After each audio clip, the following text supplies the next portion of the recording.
What's up, Glow Up Tribe? It's your girl, Coco Flowers, and I think I got a word for somebody today. So, listen, I am back out in my yard, y'all. The struggle has been so real with the things that I have tried to do in my yard. Totally redid my grass a few years ago. COVID hit, my sprinklers went out. Point is, things have been dying around the foundation of my home. So even my front flower bed, it was beautiful when I got here. I didn't have any flowers, but I had some really nice bushes.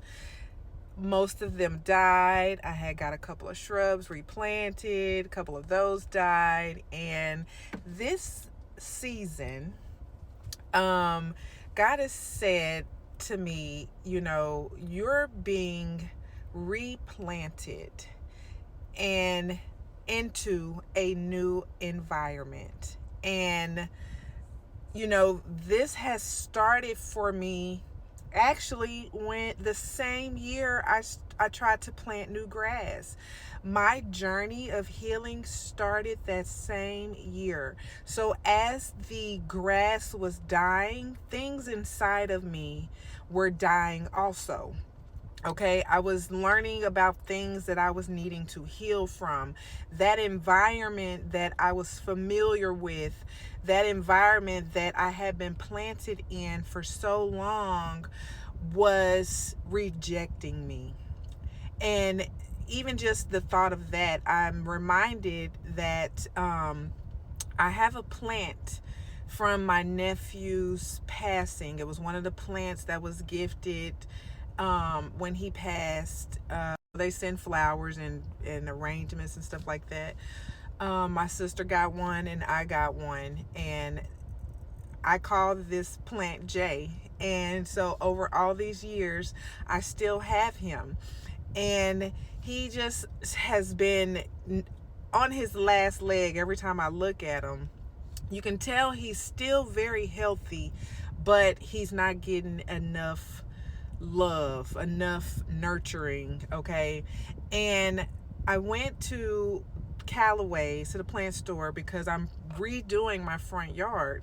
I'm replanting shrubs and flowers, and something told me to take Jay with me so that they can help me figure out what he needed, what was wrong with his environment, because I'm watering him. Sometimes I don't water him. Well, I end up finding out he's overwatered. My kids like to talk about how I don't never water my plants. And I don't, but I do also. And anyway, he was overwatered. So she helped me get him into a new flower pot, resoil. We took off the dead leaves. And so God has called me to talk to somebody. It is your season. It's springtime. You are planting a new seed, okay? You are planting a new seed in a new environment. You are the seed. And it is time for you to be planted in a new environment, okay? It's time for you to prune away some of those things that are dead and need to be gone, okay? It's time for you to clip back some of those branches that can no longer grow, okay? They are dead weight, okay? Some of your branches and your leaves are they're frail, they're brown, and they're hanging on for dear life, but they're weighing you down by the way that the leaves are just falling. They're not flourishing, okay? And you have to pull yourself out of that old environment that's been cozy and comfortable. And it can't be very comfortable, honestly, because you can't grow. You can't grow there. So whatever it appears, okay, the plant might look like it is growing because it's not dead. However, you cannot grow past where you are because your environment needs fertilizer. It needs to be replanted and refertilized. So it's time to move out of that environment, and it's time to go where you can flourish.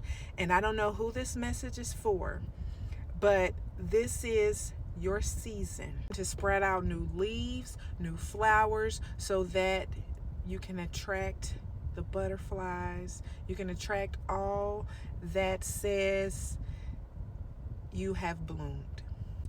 Be thankful that the seasons change in the way that they do, and that you can be replanted and you can be restored and revitalized, to be made new again, to be made afresh, okay? And it's not all dead, okay? It's not all dead, all right? You are just now entering into the season where you can finally blossom in the way that you were always meant to. All right? I love you guys.